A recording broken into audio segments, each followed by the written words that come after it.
오랜만에 슛 연습을 하기로 했다. 전 세계적으로 코로나가 터지고 나서 운동을 할 곳이 점점 줄어들었고 대회조차 열리지 않게 되어 나는 아쉬운 마음을 금치 못하고 있었는데 집 근처에 굉장히 준수한 코트를 발견했다. 바닥이 푹신푹신한 우레탄으로 되어 있는데 먼지를 잘 먹는다는 단점이 있지만 깨끗한 골대와 운동할 수 있다는 코트가 있다는 점만 해도 감사하게 생각하고 있다. 오늘은 풀업 점프슛을 연습하기로 했는데 스텝백에 이어서 체화만 시킨다면 정말 간결하게 득점을 만들어낼 수 있는 기술이기 때문에 센터에서 포워드로 포지션을 변경하려는 나에게 정말 필요한 기술이라고 생각했다. 운동을 하러 갈 때는 슛 500개 성공을 목표로 하고 갔는데 몇 개 던져보자마자 이건 할 짓이 못 된다는 걸 깨닫고 100개 성공만 하기로 조정했다. 풀업 점프슛의 원리는 간단하다. 드리블을 치고 가다가 스텝을 잡고 점프슛을 오르기만 하면 된다. 근데 이게 원리만큼 실전이 간단하진 않다. 우리가 드리블로 진행하는 방향은 골대 쪽이지만 풀업 점프슛은 드리블을 하다가 멈춰서 슛을 올라야 하므로 역방향으로 힘이 들어간다. 그 과정에 밸런스를 잡을 수 있는 게 가장 중요하다고 생각하고 어떤 스텝이나 어떤 방향에서도 슛을 올라갈 때 폼은 일정하게 유지하려고 해야 한다. 풀업 점프슛의 실패 요인은 이런 밸런스의 붕괴가 제일 크다고 생각한다. 사실 NBA 선수들의 엄청난 보폭과 깔끔한 드리블 동작에 이은 풀업 점프슛을 생각했는데 연습을 마치고 내 영상을 보자니 너무 깔짝깔짝한다는 생각이 들었다. 나름대로 잘했다고 생각했는데 이제 보니 좀 부끄러운 마음을 감출 수가 없다. 하지만 뭐든지 처음부터 잘할 순 없다. 중고등학교 시절 매일 골밑에만 처박혀서 골밑 플레이밖에 할 수 없었던 나는 지금처럼 풀업 점프슛을 흉내라도 낼 수 있다는 게 감사하다. 그래서 오늘 연습은 정확한 동작의 FM적인 연습이라기보다 풀업 점프슛의 원리와 밸런스를 잃지 않은 데 중점을 두고 몸에 체화시키는 것에 중점을 두기로 했다. 무편집본을 보는 나는 슛이 들어갈 때와 안 들어갈 때의 슛폼의 차이점이 눈에 보이는데 잘하는 것만 올려도 욕먹는 유튜브의 특성상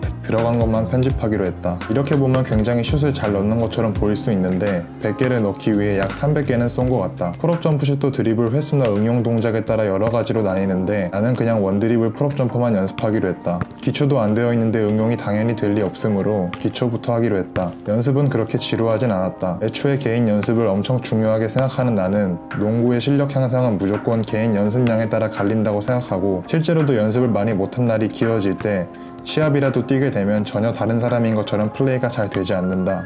이걸 기복이라고 하는데 동네 방구석 찐따인 나와 NBA 우주 대스타 파울 게오르그의 공통점이라고 할 수 있다. NBA 선수와 공통점을 가지고 있다는 것에 자부심을 느낀 나는 오늘도 연습을 마치고 집으로 향한다. 라고 하고 영상을 끝내려 했는데 생각보다 영상 길이가 길어서 내 이야기를 조금 추가하고자 한다. 내 유튜브에 있는 연습 영상 중에 대부분은 슛 연습 영상이 많은데 그 이유는 다른 영상보다 조회수가 잘 나오는 것도 있지만 그것보다 내가 농구를 하면서 느낀 진리는 농구는 득점을 해야 이기는 스포츠라는 것이다. 농구는 바구니에 누가 더 골을 많이 넣느냐로 승부가 갈린다. 리바운드 200개를 잡아도 어시스트를 한 경기에 2만 개를 뿌려도 블락 스틸을 아무리 많이 해도 결과적으로는 골대에 골 많이 넣는 팀이 이긴다. 가끔 농구를 하다 보면 본질을 망각한 채 플레이하는 사람들을 종종 볼 수 있는데 물론 거기에 나도 포함되어 있지만 우리가 잊지 말아야 할 건 농구에서 가장 중요한 건 무조건 득점이고 득점을 위해선 무조건 슛의 거리가 중요하다. 골밑 슛은 확률이 높지만 그만큼 수비의 집중 마크를 뚫어내야 하는 리스크가 있고 3점 슛은 확률이 낮지만 이 확률을 올린다면 점수적으로 메리트가 있다. 미들 점퍼가 그 애매한 포지션에 있는데 확률적으로 높지도 점수적으로도 이득이 있지도 않은 이 미들 점퍼가 아이러니하게 무척이나 중요하다. 그래서 내가 득점 좀 하고 싶다라고 하는 사람들은 무조건 미들레인지 게임을 잘해야 한다. 케빈 듀란트, 카와이 레너드, 앤서니 데이비스 같은 선수들이 무서운 건 키도 크고 수비도 잘하는데 미들레인지 게임을 귀신같이 잘해서이다. 다시 강조하지만 농구는 골대에 누가 골을 많이 넣느냐로 승부가 갈리는 스포츠고 우리는 골대에 골을 많이 넣기 위해 다양한 슛들을 갖추고 있어야 한다. 드리블은 우리가 슛을 효율적으로 올라가기 위한 보조 장치이다. 드리블만 잘해서 농구를 이길 순 없지만 슛만 잘해도 농구는 이길 가능성이 있다. 드리블을 아예 못 친다 가정해도 캐치업 슛의 달인이라면 20-30점 올리는 건 우수일 수도 있다. 나는 이렇게 느낀 점을 바탕으로 여러가지 슛들을 연습하려고 하고 있고 그 외의 부분들도 점차적으로 연습해서 밸런스를 맞추려고 하고 있다. 영상을 보다 보면 어색한 동작들이 눈살을 찌푸리게 하는데 이는 초보 단계에서 어쩔 수 없는 습득 과정이라 그렇다. 제일 중요한 건 어색하더라도 원리를 파악해서 이해하는 것이고 그 다음에 내 몸에 그 원리를 학습시켜 놓는 것이다. 그 다음에는 효율적인 방법으로 반복 훈련을 진행하면 몸에 조금씩 체화가 이루어지고 차츰차츰 연습한 기술이 조금씩 실전에서 사용이 가능해진다. 물론 재능충들은 실전에서 연습하고 실력이 향상될 수도 있지만 자신의 재능을 너무 과신하는 것도 좋은 습관만은 아닌 것 같다. 내가 슛이나 드리블을 연습하게 된 계기도 이와 좀 일맥상통하는 경향이 있는데 센터를 맡았던 중고등학교 시절 나는 키가 큰 편이었기 때문에 슛이 그렇게 강하지 않아도 괜찮다고 생각했다. 그렇게 정체된 기량으로 성인이 된 나는 번번이 동호회 벽에 가로막혔고 나의 문제점들을 파악 생각하기 시작했다. 결국 내가 막힐 수밖에 없는 건 슛의 거리와 슛을 자연스럽게 올라갈 수 있는 스킬들이 부족해서라고 판단했고, 나는 포지션을 변경하기로 한 시점부터 무조건 슛을 파기로 했다. 나는 드리블이 약하다는 단점이 있지만 캐치앤슛이 있다면 이 단점도 극복할 수 있을 거라 생각했다. 그리고 내가 키가 크다고 하지만 이게 얼마나 건방진 생각이었냐면, 나랑 키가 똑같거나 비슷한 카이리 어빙, 제임스 하든, 드웨인 웨이드는 지구 반대편에서 드리블을 잘하기로 소문이 나 있었고, 나보다 큰 클레이 탐슨과 케빈 듀란트는 미친 듯한 중장거리 슛을 보유하고 있었다. 내가 커봐야 대한민국 동호회 레벨에서나 조금 큰 편이지 지구 반대편으로 간다면 그저 가드 정도 키일 텐데, 현실에 안주하고 내 발전 가능성을 묶어놨던 나의 오만함이 부끄러워졌었다. 지구 반대편 최고의 선수들도 저 신체 조건을 가지고 매일같이 연습하는데 나 같은 동네 농구 찐따가 무슨 자신감으로 실력 향상을 등한시해왔는지 모르겠다. 앞으로는 더 연습을 많이 해서 내가 속해 있는 팀을 이기게 해주고 싶다. 그러려면 열심히 연습하러 가야겠다.